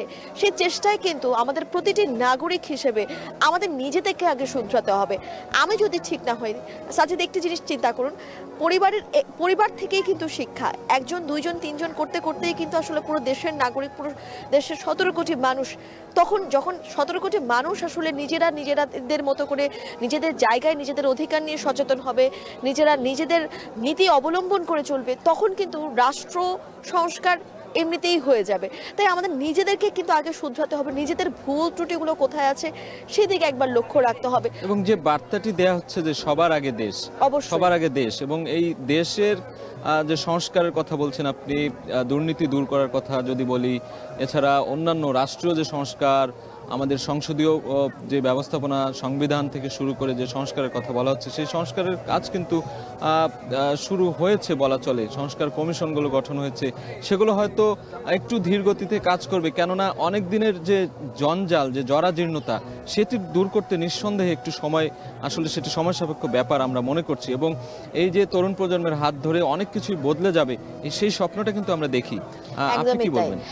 তার পাশাপাশি আমরা বলছিলাম যে আসলে অনেকগুলো জায়গা রয়েছে, যে জায়গাগুলোতে বাংলাদেশের মুক্তিযুদ্ধে ব্যাপক একটি অবদান রয়েছে। এবং এই যে নতুন বাংলাদেশ নিয়েও কিন্তু অনেকেই অনেক রকমভাবে অপপ্রচার চালানোর চেষ্টা করেছে। আমরা আমাদের পার্শ্ববর্তী দেশের গণমাধ্যমেও দেখেছি বাংলাদেশের সংখ্যালঘুদের উপর নির্যাতন চালাচ্ছে, এমন অনেক ধরনের শিরোনাম কিন্তু তারা তুলে বিশ্ববাসীর কাছে বাংলাদেশকে একটি নেতিবাচকভাবে উপস্থাপন করার চেষ্টা করছে। কিন্তু বাংলাদেশে আসলে কি হচ্ছে সেটি কিন্তু বাংলাদেশের গণমাধ্যম প্রতিনিয়তই প্রকাশ করছে। তার পাশাপাশি এই যে আজকের এই যে বিজয়, সেই বিজয় কিন্তু সংখ্যালঘু, বা তাদেরকে আলাদা করে আমরা সংখ্যালঘু বলবো না, তারাও কিন্তু বাংলাদেশের নাগরিক, তারাও কিন্তু আসলে আজকের এই বিজয় উৎসবে সামিল হয়েছেন। এখানেই কিন্তু বাংলাদেশের যে সাম্প্রদায়িকতা, সেই সাম্প্রদায়িকতার চিত্র একদমই নিদারুণভাবে ফুটে উঠেছে। আমরা এই মুহূর্তে আবারও একটু ময়মনসিংহে যাব, সেখানে আমাদের সহকর্মী হারুনুর রশিদ রয়েছে। হারুন, আপনার কাছে জানতে চাই ময়মনসিংহে কিরকম ভাবে বিজয় উৎসব পালন করা হচ্ছে, এবং সেই সঙ্গে ময়মনসিংহের সাথে আসলে বাংলাদেশের মুক্তিযুদ্ধে ইতিহাসে ময়মনসিংহ জায়গাটি কিভাবে জড়িয়ে আছে সেটা যদি একটু আপনি ব্যাখ্যা করতেন। মিম, ময়মনসিংহেও কিন্তু উৎসবমুখর পরিবেশে মহান বিজয় দিবস পালিত হচ্ছে। আমরা দেখেছি যে ঠিক সূর্যোদয়ের সাথে সাথে ময়মনসিংহের মুক্তিযুদ্ধ স্মৃতিসৌধে ৩১ বার তোপধ্বনির মধ্য দিয়েই কিন্তু এই যে বিজয় দিবসের যে আনুষ্ঠানিকতা সেটি শুরু হয়, এবং এরপর ময়মনসিংহের বিভাগীয় কমিশনার প্রথম পুষ্পস্তবক অর্পণ করেন। এরপর ময়মনসিংহ রেঞ্জ ডিআইজি, পুলিশের এবং পুলিশ সুপার, জেলা প্রশাসন সহ সর্বস্তরের মানুষ কিন্তু এখানে আমরা দেখতে পাচ্ছি যে পুষ্পস্তবক অর্পণ করছেন, এবং এখনও কিন্তু পুষ্পস্তবক অর্পণের কাজ যেটি চলছে। তবে আমরা দেখতে পাচ্ছি যে বিভিন্ন সংগঠন, সরকারি বেসরকারি প্রতিষ্ঠান সহ বিভিন্ন সংগঠন কিন্তু তারা পুষ্পস্তবক অর্পণ করছেন, এবং ব্যক্তিগত পর্যায়ে সর্বস্তরের মানুষও কিন্তু এই মুক্তিযুদ্ধ স্মৃতিসৌধে এসে পুষ্পস্তবক অর্পণ করার জন্য আসছেন, এবং তারা পুষ্পস্তবক অর্পণ করছেন। আমরা দেখেছি যে প্রশাসনের কর্মকর্তাদের পুষ্পস্তবক অর্পণের পরপরই কিন্তু বিভিন্ন সংগঠনের সদস্যরা ব্যক্তিগত পর্যায়ে পুষ্পস্তবক অর্পণ করেছেন। আমরা দেখেছি মুক্তিযোদ্ধাদের পুষ্পস্তবক অর্পণ করেছেন মুক্তিযোদ্ধারা। আমরা দেখেছি বৈষম্য বিরোধী ছাত্র আন্দোলনের নেতৃবৃন্দ পুষ্পস্তবক অর্পণ করেছেন, এবং বিভিন্ন শিক্ষা প্রতিষ্ঠান, সরকারি বেসরকারি প্রতিষ্ঠান, সামাজিক সাংস্কৃতিক সংগঠন, সর্বস্তরের মানুষ কিন্তু এখানে পুষ্পস্তবক অর্পণ করতে এসেছেন। এবং এই মুহূর্তে পুষ্পস্তবক অর্পণ করতে আসা মানুষের সংখ্যা কিছুটা কমেছে। আমরা কিছুক্ষণ আগেও দেখেছি যে এখানে দীর্ঘ সারি ছিল, লাইনে দাঁড়িয়ে একের পর এক পুষ্পস্তবক অর্পণ করেছেন, এবং আমরা জানি যে এটা আরও কিছুক্ষণ চলবে এই পুষ্পস্তবক অর্পণের কার্যক্রম। এছাড়া আজকে কিন্তু সারাদিনই নানা অনুষ্ঠানের মধ্য দিয়ে সরকারি বেসরকারিভাবে মহান বিজয় দিবসের যে আনুষ্ঠানিকতা সেটি পালিত হবে, এবং সকাল 9:30টায় জয়নুল পার্কের বৈশাখী মঞ্চে বিজয় মেলা হবে, এবং সেই বিজয় মেলায় দেশি স্থানীয় উদ্যোক্তাদের পণ্য এবং কারুশিল্পের প্রদর্শনী হবে। আমরা দেখতে পাচ্ছি যে মুক্তিযুদ্ধের যে স্মৃতিসৌধের যে বেদি রয়েছে সেই বেদি কিন্তু এখন একেবারে ফুলে ফুলে ঢেকে গিয়েছে, এবং ফুলের তোড়া একের পর এক ফুলের তোড়ায় কিন্তু একেবারে সেই বেদিটি ভরে গিয়েছে। অর্থাৎ শহীদদের কিন্তু ফুলের শ্রদ্ধায় স্মরণ করছেন ময়মনসিংহবাসী। এবং আমি যেটি বলছিলাম যে আজকে সারাদিন বিভিন্ন অনুষ্ঠান হবে, এবং এই পুষ্পস্তবক অর্পণের পর বিজয় মেলা হবে। বিজয় মেলার পর শহীদ মুক্তিযোদ্ধাদের পরিবারের সদস্যদের এবং মুক্তিযোদ্ধাদের কিন্তু সংবর্ধনা দেওয়া হবে টাউন হলের অ্যাডভোকেট তারেক স্মৃতি অডিটোরিয়ামে সকাল 11টায়।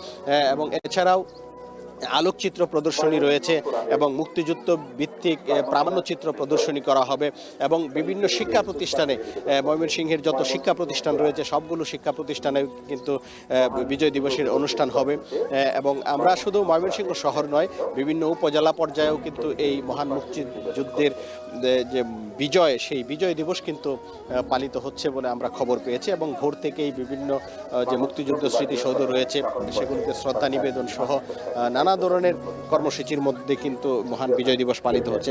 এখানে যারা শ্রদ্ধা নিবেদন করতে এসেছিলেন তাদের সাথে আমরা কথা বলেছি, তারা যেটি বলেছেন যে তারা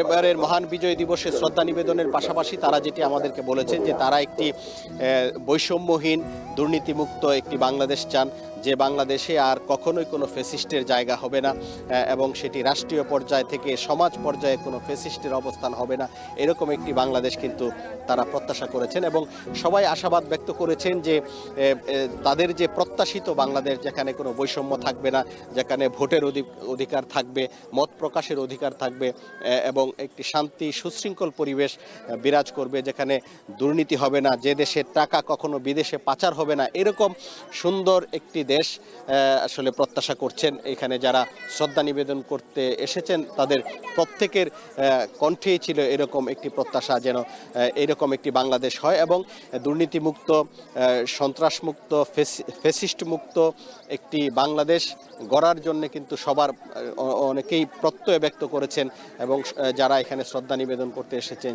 তারা যেটি বলেছেন যে একটি পরিবর্তিত পরিস্থিতিতে যে একটি সুন্দর বাংলাদেশের স্বপ্ন দেখা হচ্ছে, এই সুন্দর বাংলাদেশ অবশ্যই প্রতিষ্ঠা হবে এমন প্রত্যাশাই কিন্তু তারা করেছেন। এবং আরেকটি বিষয় বলে রাখি যে এই মুক্তিযুদ্ধ স্মৃতিসৌধে পুষ্পস্তবক অর্পণ করা যেন নির্বিঘ্ন হয় এবং সাধারণ মানুষ, বিভিন্ন প্রতিষ্ঠান যারা শ্রদ্ধা নিবেদন করতে আসবেন তারা যেন সুশৃঙ্খলভাবে শ্রদ্ধা নিবেদন করতে পারেন, সে কারণে কিন্তু প্রশাসনের পক্ষ থেকে ব্যাপক নিরাপত্তা ব্যবস্থা গ্রহণ করা হয়েছে। আমরা দেখেছি যে পুলিশ সদস্যরা দায়িত্ব পালন করছেন, র্যাব সদস্যরা দায়িত্ব পালন করছেন, সাদা পোশাকে পুলিশ, র্যাব সদস্য এবং গোয়েন্দা সংস্থার সদস্যরা রয়েছেন এবং আমরা ডিবি পুলিশের সদস্যদেরকে দেখেছি এবং পুরো এলাকাটি কিন্তু একেবারে নিরাপত্তার চাদরে ঢাকা হয়েছে এবং কয়েক স্তরের নিরাপত্তা ব্যবস্থা গ্রহণ করা হয়েছে যেন সুষ্ঠু সুন্দরভাবে নির্বিঘ্নে যেন এই পুষ্পস্তবক অর্পণের যে কাজ সেই কার্যক্রমটি যেন সম্পন্ন হয় এবং এখন পর্যন্ত শান্তিপূর্ণভাবেই উৎসবমুখর পরিবেশেই কিন্তু এই মহান মুক্তিযুদ্ধের যে বিজয় সেই বিজয় উদযাপনের জন্য কিন্তু এখানে সবাই স্বতঃস্ফূর্তভাবে অংশগ্রহণ করছেন এবং আজকে দিনব্যাপী নানা অনুষ্ঠানের মধ্য দিয়েই এখানে কিন্তু এই যে মহান বিজয় দিবসের যে আনুষ্ঠানিকতা সেটি পালন করা হবে। আমরা দেখেছি যে এখানে যেমন বিজয় মেলা হবে সকাল 9:30টায় শুরু হবে এবং মুক্তিযোদ্ধাদের সংবর্ধনা দেয়া হবে। এছাড়াও কিন্তু আমরা দেখেছি বিভিন্ন ধরনের ক্রীড়া প্রতিযোগিতা হবে, শুটিং প্রতিযোগিতার কথা আমরা শুনেছি এবং প্রীতি ফুটবল ম্যাচ হবে জেলা প্রশাসন এবং সিটি কর্পোরেশনের মধ্যে সার্কিট হাউস মাঠে এবং বিভিন্ন সংগঠন কিন্তু নানা আয়োজন করবে। যেমন আমরা দেখেছি যে বিভিন্ন রাজনৈতিক সংগঠন, ময়মনসিংহ দক্ষিণ জেলা বিএনপির উদ্যোগে কিন্তু আজকে একটি বিশাল কনসার্ট হবে সার্কিট হাউস মাঠে এবং এখানে ঢাকার নামি দামি ব্যান্ড এবং শিল্পীরা কিন্তু এই কনসার্টে অংশগ্রহণ করবেন এবং এছাড়াও জেলা শিল্পকলা একাডেমিতে সাংস্কৃতিক অনুষ্ঠান হবে, সেখানে সাংস্কৃতিক প্রতিযোগিতার যারা বিজয়ী হয়েছেন তাদের মধ্যে পুরস্কার বিতরণ করা হবে এবং সাংস্কৃতিক অনুষ্ঠান হবে। এছাড়াও কিন্তু বিভিন্ন শিক্ষা প্রতিষ্ঠানে বিজয় দিবসের অনুষ্ঠান পালিত হবে এবং বিভিন্ন ধরনের প্রতিযোগিতার যে আয়োজন সেটি কিন্তু হবে। তো এখনো পর্যন্ত কিন্তু এই মুক্তিযুদ্ধ স্মৃতিসৌধে কিন্তু মানুষজন আসছেন, এসে তারা যারা মুক্তিযুদ্ধে শহীদ হয়েছিলেন তাদের স্মৃতির প্রতি শ্রদ্ধা জানিয়ে বিজয় দিবসের যে আনুষ্ঠানিকতা সেটি কিন্তু পালন করছেন। আমরা দেখেছি যে এইবারের এখানে মুক্তিযুদ্ধে মুক্তিযুদ্ধে যারা স্মৃতিসৌধে পুষ্পস্তবক অর্পণ করেছেন তাদের একটি বড় অংশ হচ্ছে তরুণ এবং ছাত্র। আমরা তাদের সাথে কথা বলেছিলাম, তারা যেটি বলেছেন যে 24-এর গণ অভ্যুত্থানের মাধ্যমে যে একটি নতুন বাংলাদেশের চেতনা তৈরি হয়েছে, সেই চেতনাটিকে তারা ধারণ করে, 71-কে ধারণ করে, মুক্তিযুদ্ধ এবং বিজয়কে ধারণ করে তারা কিন্তু নতুন বাংলাদেশ গড়তে চান, এমন প্রত্যয় কিন্তু তারা করেছেন। এবং তারা যেটি বলেছেন যে বৈষম্যহীন বাংলাদেশের জন্য, ভোটের অধিকার প্রয়োগ করার জন্য, মানুষের মতের অধিকার প্রতিষ্ঠা করার জন্য তারা যে আন্দোলন করেছেন, সেই আন্দোলনের বাস্তবায়ন তারা করতে চান। এবং এই জন্যে শিক্ষার্থীরা এবং তরুণ প্রজন্মের যারা এখানে শ্রদ্ধা নিবেদন করতে এসেছেন, তারা যেমন সরকারের পৃষ্ঠপোষকতা চেয়েছেন এবং সর্বস্তরের মানুষের পৃষ্ঠপোষকতা তারা চেয়েছেন, যেন আর কোনো ফ্যাসিস্ট এই বাংলাদেশে তারা ঘাঁটি গাড়তে না পারে, সেই রকম প্রত্যাশা কিন্তু তারা করেছেন। সব মিলিয়ে কিন্তু নানা আনুষ্ঠানিকতায় মহান বিজয় দিবসের যে অনুষ্ঠান সেটি চলছে এবং দিনব্যাপী উৎসবমুখর পরিবেশে ময়মনসিংহেই কিন্তু এই বিজয় দিবসের যে অনুষ্ঠান সেটি চলবে। এবং আমরা দেখেছি যে এই অনুষ্ঠানটিকে শান্তিপূর্ণ এবং নির্বিঘ্ন করার জন্যে কিন্তু ব্যাপক আইন শৃঙ্খলা ব্যবস্থা গ্রহণ করা হয়। আমরা পুলিশ সদস্যদের, র্যাব সদস্যদের দায়িত্ব পালন করতে দেখেছি। সাদা পোশাকে পুলিশ সদস্যরা রয়েছেন, গোয়েন্দা সংস্থার সদস্যরা তার দায়িত্ব পালন করছেন, যেমন সুষ্ঠুভাবে এই মহান বিজয় দিবসের শহীদদের যে স্মরণ করা হচ্ছে পুষ্পস্তবক অর্পণের মাধ্যমে, এটি যেন সুষ্ঠুভাবে সম্পন্ন করা যায়। তো এই ছিল আমার কাছে ময়মনসিংহের পরিস্থিতি। এখন আমরা চলে যাচ্ছি সাভারে। আমাদের সহকর্মী মিম রয়েছেন, তিনি জানাবেন সেখানকার খবরাখবর। মাধ্যমে ময়মনসিংহের বিজয় দিবস পালনের খবর জানছিলাম। সেই সঙ্গে আমরা সেখানে যাওয়ার আগে সাম্প্রদায়িক সম্প্রীতির কথা বলছিলাম। সাজিদ, এই যে সাম্প্রদায়িক সম্প্রীতির কথা বলছিলাম, বাংলাদেশের প্রতিটি উৎসবে, পার্বণে, দিবসে কিন্তু আমরা সেই সাম্প্রদায়িক সম্প্রীতির বন্ধন দেখি।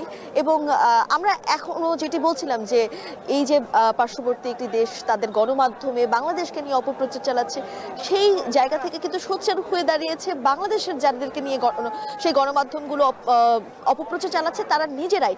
তারাই বলছে আমরা বাংলাদেশের নাগরিক, আমরা বাংলাদেশে কোনো ধরনের সমস্যার সম্মুখীন হচ্ছি না, আমরা এখানে সবাই একই সঙ্গে মিলে মিশে ধর্ম, বর্ণ, গোত্র নির্বিশেষে সবাই একসঙ্গে থাকি, একসঙ্গে যে কোনো উৎসব উদযাপন করি। এবং আজকের এই দিনেও কিন্তু তাই হচ্ছে, কারণ বাংলাদেশের এই যে মুক্তিযুদ্ধ, সে মুক্তিযুদ্ধ কিন্তু সকলের, শুধুমাত্র আপনি আমি মুসলিম বলে আমাদের কিন্তু না। এখানে মুসলিম, হিন্দু, বৌদ্ধ, খ্রিস্টান কোনোভাবেই কিন্তু কখনোই ভাগ করা হয় না। এখন এই ধরনের উৎসবগুলো তো বটেই, কখনো কিন্তু ঈদ, পূজাও আর আসলে কোনো গোষ্ঠী বা কোনো ধর্মের একচ্ছত্র আসলে উৎসব নেই, সেটিও এখন সেই জায়গা থেকে পুরো সার্বজনীন উৎসব হয়ে দাঁড়িয়েছে। কিন্তু সেই জায়গা দাঁড়িয়ে 53 বছর পেরিয়ে গেছে, এখনো একটি দেশকে নিয়ে কিভাবে পার্শ্ববর্তী দেশ অপপ্রচার চালাচ্ছে, সেই জায়গা থেকে বাংলাদেশের এই যে এগিয়ে যাওয়ার পথে এটিকে কোনো ধরনের বাধা কিংবা কোনো ধরনের নেতিবাচক প্রভাব ফেলবে বলে আপনার মনে হয় কিনা? মিম, একটি বিষয় জানিয়ে রাখা ভালো যে বাংলাদেশ কিন্তু ঐতিহ্যগতভাবে অসাম্প্রদায়িক চেতনার বিশ্বাসী এবং সাম্প্রদায়িক সম্প্রীতির যে বন্ধন সেটি বাংলাদেশে কিন্তু এখনো বিরাজমান। সেটি একেবারে আমরা স্বাধীনতার আগে থেকেই বা স্বাধীনতার সময় থেকে এই 54 বছরে সেটি পরিলক্ষিত হয়েছে, যুগে যুগে, দিনে দিনে, প্রতি মুহূর্তেই। আমরা দেখেছি এখানে সব ধর্মের, সব বর্ণের নির্বিশেষে সব উৎসবে কিন্তু সবাই সামিল হয়েছে, সেটা বিজয় দিবস হোক কিংবা আমাদের ভাষা আন্দোলন হোক, ঈদ, পূজা, পার্বণ, ধর্মীয় উৎসব, সব জায়গায় কিন্তু যে সার্বজনীন যে অংশগ্রহণ সেটি কিন্তু রয়ে গেছে আমাদের, এবং এটি পুরোপুরি পরিলক্ষিত।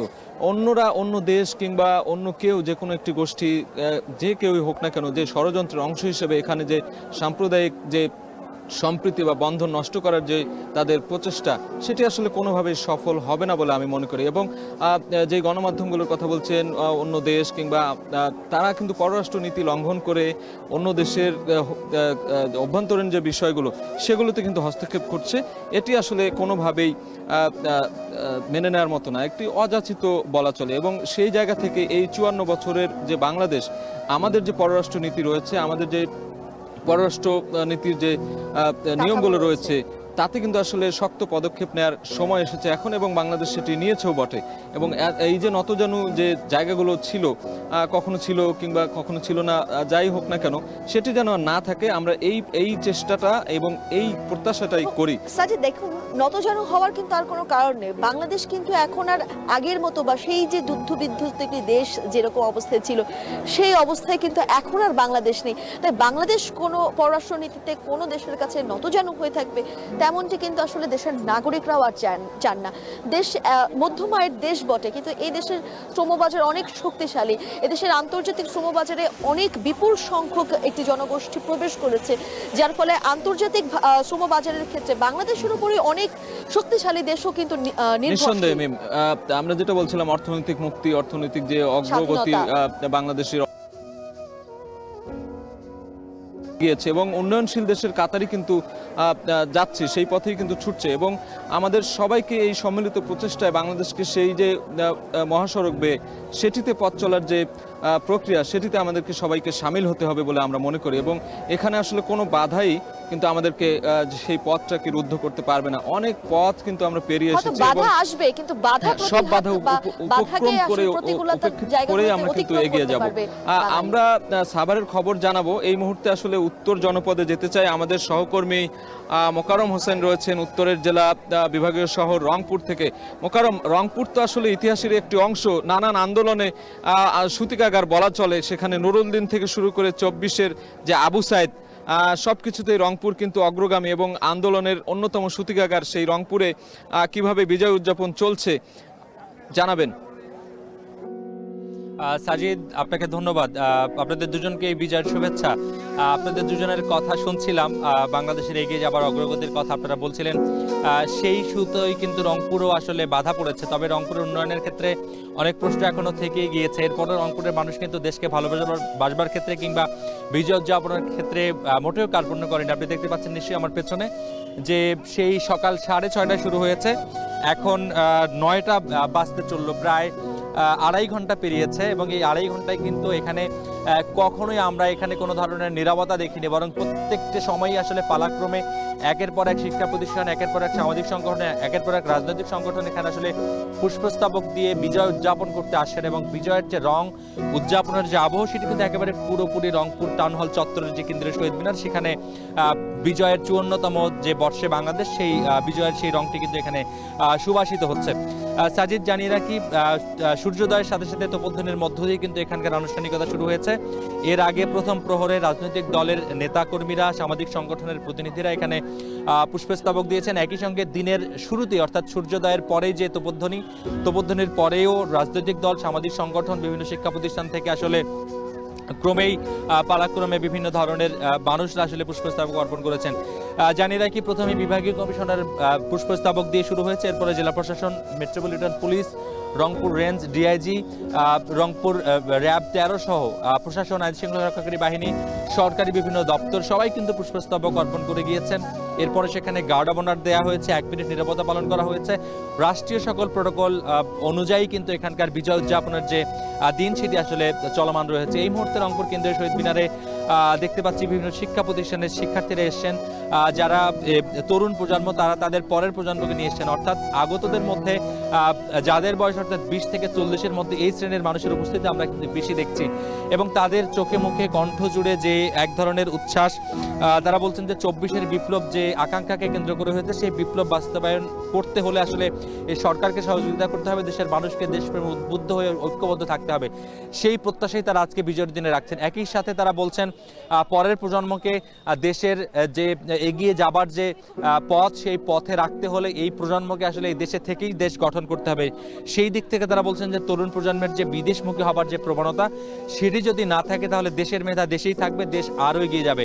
একই সঙ্গে 24-এর যে বিপ্লবের আকাঙ্ক্ষা ছিল যে সাম্য, মৈত্রী, ভ্রাতৃত্বের বন্ধনে আবদ্ধ একটি সমাজ ব্যবস্থা গড়ে উঠবে, সুষ্ঠু রাজনৈতিক চর্চা হবে, সকল দলের সমান অধিকার থাকবে, সেই অধিকার বাস্তবায়নের চেষ্টার কথাও তারা বলছেন। এবং তারা বলছেন যে যারা দেশ পরিচালনার দায়িত্ব পালন করছেন, তারা যে সংস্কারের কথা বলছেন, সেই সংস্কারগুলো দ্রুত সময়ের মধ্যে হোক, দেশের মানুষের যে যে আস্থার সংকট আছে সেই আস্থার সংকট দূর হোক, একই সঙ্গে যে প্রত্যাশার জায়গা রয়েছে সেই প্রত্যাশাগুলো পূরণ হোক, প্রশাসনের যে বিভিন্ন দপ্তর স্থবিরতা আছে সেগুলো কাটিয়ে উঠুক, আইনশৃঙ্খলা রক্ষাকারী বাহিনীর ভিতরে যে নিষ্ক্রিয়তা আছে সেটি সক্রিয় হোক। এই সমস্ত বিষয়গুলি কিন্তু আজকের 54তম বিজয় দিবসের যে প্রত্যাশা সেই প্রত্যাশার শীর্ষে রয়েছে। একই সঙ্গে সাজিদ, আপনি যে প্রসঙ্গটি বলছিলেন যে নুরুল দিন থেকে আবু সাইদ, বিপ্লব এবং লড়াইয়ের যে রংপুরের যে অগ্রণী ভূমিকা, ইতিহাসের বাঁকে বাঁকে এটি কিন্তু একটি করে ঢেউ হিসেবে আবির্ভূত হয়েছে। এবং সেই ঢেউয়ের কথা যদি বলি, নুরুল দিনের কৃষক বিদ্রোহ থেকে শুরু করে বেগম রোকেয়ার নারী জাগরণ এবং মুক্তিযুদ্ধের প্রথম শহীদ ৩রা মার্চ যিনি শহীদ হয়েছিলেন ৭১-এর ৩রা মার্চ, শঙ্কু সমজদার, যাকে মুক্তিযুদ্ধের প্রথম শহীদ হিসেবে ধরা হয়। একই সঙ্গে জুলাই বিপ্লবের যে স্পিরিট, সেই বিপ্লবের যে বোর্ড ঘুরিয়ে দিয়েছেন আবু সাইদ, সেই আবু সাইদের কথাও যদি বলি তাহলে আমরা বলতে পারি যে নুরুল দিন থেকে ব্রিটিশ বিরোধী আন্দোলনের যে সূত্রপাত হয়েছিল, একই সঙ্গে আবু সাইদের যে আত্মত্যাগ, সেই আত্মত্যাগের মাধ্যমে কিন্তু বৈষম্য এবং স্বৈরতন্ত্রের যে পতন সেটির সূচনা হয়েছিল। স্বভাবতই রংপুরকে ইতিহাসের একটি উর্বর ভূমি বলা হয় এবং সেই উর্বর ভূমিতে দাঁড়িয়ে রংপুরের মানুষ আজকে 54তম বিজয় দিবস উদযাপন করছে। এবং যেই মুহূর্তে যেই জায়গায় কেন্দ্রীয় শহীদ মিনার, এখানে কিন্তু ইতিহাসের একটি অবিচ্ছেদ্য অঙ্গ, মুক্তিযুদ্ধের একটি বড় অংশ এখানে জড়িয়ে আছে। কারণ ৭১-এ পাকিস্তানি হানাদার বাহিনীরা যে গণহত্যা সংগঠিত করেছিল, সেই গণহত্যার একটি কূপ কিন্তু এই টাউন হল চত্বরে ছিল। সেই কূপ খনন করতে গিয়ে, সংস্কার কাজ করতে গিয়ে কিন্তু এখানে মুক্তিযোদ্ধাদের হাড়, গোড়, মাথার চুলের সহ বিভিন্ন শরীরের খণ্ডাংশ পাওয়া গিয়েছিল। যার কারণেই কিন্তু রংপুরের এই কেন্দ্রীয় শহীদ মিনার চত্বরটি রংপুরের মুক্তিকামী মানুষ, স্বাধীনতার চেতনায় উদ্বুদ্ধ মানুষ, বৈষম্যহীন দেশ গড়ার শপথে বলিয়ান মানুষ যারা, সাংস্কৃতিক কর্মী থেকে শুরু করে ক্রীড়াপ্রেমী, সামাজিক সংগঠন, রাজনৈতিক কর্মী, সবার একটা মিলনস্থল হিসেবেই পরিগণিত হয়। এবং এটি কিন্তু সবসময় আন্দোলন সংগ্রামের সূতিকাগার হিসেবে বিবেচিত হয়। সেই হিসেবে বিজয় দিবসকে কেন্দ্র করে এখানে যে মানুষের ঢল, সেটি কিন্তু আরো বাড়বে বলে আশা করা যাচ্ছে এবং যারা এসছেন তারা আসলে সেই কথাই বলছেন। সকাল 6:30 যেটি শুরু হয়েছে প্রশাসনের ফুল দেবার মধ্যে দিয়ে, সেটি কিন্তু বেলা বাড়বার সঙ্গে সঙ্গে সাধারণ মানুষের উপস্থিতি এখন ক্রমান্বয়ে বাড়ছে। আমরা দেখছি যে তরুণ প্রজন্মের হাত ধরে তার বাবারা, তার বড় ভাইরা এসছেন এবং সেই প্রজন্মকে দেশপ্রেমে উদ্বুদ্ধ করবার জন্য তাদের গালে আসলে লাল সবুজ খচিত পতাকা এঁকে দেওয়া হয়েছে। তাদের মাথায় আমরা দেখছি যে বিজয় দিবসের বিভিন্ন ধরনের যে স্লোগান, সেটি আমরা দেখছি। স্বভাবতই বলাই যায় যে বিজয়ের যে রং, সেই রং কিন্তু ইতিমধ্যে রংপুরের আকাশে ছড়িয়েছে। সারাদিন আরো অনেক ধরনের কর্মসূচি রয়েছে, আলোচনা সভা রয়েছে, জেলা প্রশাসনের উদ্যোগে মুক্তিযোদ্ধাদেরকে সম্বর্ধনা দেবার কর্মসূচি রয়েছে, সাংস্কৃতিক আয়োজন রয়েছে। একই সঙ্গে রংপুরের যে রাজনৈতিক দলগুলো রয়েছে তারা কিন্তু, অর্থাৎ আওয়ামী সরকারের আমলে যে দলগুলো কোণঠাসা ছিল, তারাও কিন্তু এখন তাদের উপস্থিতি জানান দেবার চেষ্টা করছে। এবং এই দিবস, জাতীয় যে দিবসগুলো আছে, সেই জাতীয় দিবসগুলোকে তারা আসলে এখন সেটির বড় সুযোগ হিসেবে তারা মনে করছেন এবং আজকের বিজয় দিবসে তারা নানান ধরনের কর্মসূচি রেখেছেন। আমরা যদিও জানতে পেরেছি বেগম রোকেয়া বিশ্ববিদ্যালয়ে বিকেলে একটি বড় বিজয় উৎসব রয়েছে। এছাড়া জেলা স্কুল মাঠে জেলা প্রশাসনের উদ্যোগে বিজয় মেলা অনুষ্ঠিত হবে, সেটি 10:30টায় উদ্বোধন হবে। 10টায় বর্ণাঢ্য শোভাযাত্রা করবে বহুদিন ধরে রাজনীতির মাঠে কোণঠাসা হয়ে থাকা যেই দল জামায়াতে ইসলামী, তাদের ছাত্র সংগঠন ইসলামী ছাত্র শিবির, একই সঙ্গে আওয়ামী বিরোধী যে রাজনৈতিক দলগুলো রয়েছে, তারাও আজকের এই দিনটিকে তাদের জনসমর্থন এবং জনসমর্থন বাড়ানোর জন্য যে তাদের যে উপস্থিতি, সেটি উপস্থিতি জানান দেবার তারা চেষ্টা করছে। তবে জানিয়ে রাখি, যেহেতু পরিবর্তিত রাজনৈতিক প্রেক্ষাপটে এই বিজয় দিবসটি উদযাপিত হচ্ছে, সেখানে কিন্তু একটা ভালো সুশৃঙ্খল পরিবেশের উপস্থিতি আমরা দেখছি। এখানে আসলে অতিরিক্ত হৈহুল্লোড় নেই, কাউকে তুষ্ট করবার মতো স্লোগান নেই, একক কোনো শোডাউন নেই, বরং সম্মিলিতভাবে সবাই মিলে সবার দেশ গড়বার যে চেষ্টা, সেই চেষ্টার যে স্লোগান, সেই স্লোগানই আমরা দেখছি। আইন শৃঙ্খলা রক্ষাকারী বাহিনীর উপস্থিতি আমরা দেখেছি, এখানে পুলিশ, র্যাব সহ কয়েক স্তরের নিরাপত্তা আমরা দেখেছি এবং নিরাপত্তার যে শৃঙ্খলা, সেটি এবার আগতদের আসলে অনেকখানি নজর কেড়েছে। জানিয়ে রাখি, আজকের এই ফুল দেবার যে আনুষ্ঠানিকতা, এরপরে জেলা স্কুলের বিজয় মেলা, বিকেলের সাংস্কৃতিক আয়োজন, দুপুরের চিত্রাঙ্কন প্রতিযোগিতা, সব কিছু মিলিয়ে আসলে রংপুর আজকের যে বিজয় উৎসব, সেটি কিন্তু একেবারে বাংলাদেশকে নতুন করে চিনিয়ে দিচ্ছে তরুণ প্রজন্মের মাঝে। এবং তরুণ প্রজন্ম চাচ্ছে যে 24-এর যে বিপ্লব, সেটিকে কোনোভাবেই 71-এর মুখোমুখি তারা দাঁড় করাতে চান না, বরং 71-এর যে আকাঙ্ক্ষা, সেই আকাঙ্ক্ষা বাস্তবায়নের বড় প্ল্যাটফর্ম হিসেবে তারা 24-কে সামনে আনতে চান। জুলাই বিপ্লবের নেতৃত্ব দেয়া যে ছাত্র সংগঠন বৈষম্য বিরোধী ছাত্র আন্দোলন, তারা 10টার দিকে আসবেন এবং এই মুহূর্তে বাংলাদেশের সব সূচকে এগিয়ে থাকা জনসমর্থন কর্মী বাহিনীর দিক থেকে এগিয়ে থাকা বড় রাজনৈতিক দল বিএনপি তারা আসলে দুপুর নাগাদ এখানে বিজয় মিছিল নিয়ে টাউন হলে জড়ো হবার একটি কর্মসূচি তারা দিয়েছেন। সব মিলে সারাদিন আসলে একটি রমরমা বিজয় উৎসবই রংপুরের মানুষ দেখছে। যেহেতু সকাল থেকেই শীতের একটি দাপট ছিল, তাপমাত্রা রংপুর অঞ্চলে ইতিমধ্যেই 10 থেকে 14 ডিগ্রি তাপমাত্রার মধ্যেই ওঠানামা করছে, যার ফলে ঠান্ডা এবং শৈত্যপ্রবাহের একটি উপস্থিতি আছে। সেই ঠান্ডা উপস্থিতির যে শৈত্যপ্রবাহের যে বাস্তবতা সেটিকে উপেক্ষা করে রংপুরের মানুষ কিন্তু বিজয় উৎসবের যে আলপনা, সেই আলপনা রঙিন হয়ে তাদের বিজয়ের যে উদযাপন, সেই উদযাপনটি করছে। দিনব্যাপী কর্মসূচি চলছে। কর্মসূচির বাকি ঘটনা আমরা নিশ্চয়ই সংবাদের পরের অংশে জানাতে পারবো। এই মুহূর্তে আবারও ফিরতে চাই সাভারে জাতীয় স্মৃতিসৌধে। সেখানে আছেন আমাদের সহকর্মী সাজিদ রাফাত এবং তানজিলা খান মিম। তাদের কাছে জানবো ঢাকার বিজয় উদযাপনের খবর। সাজিদ।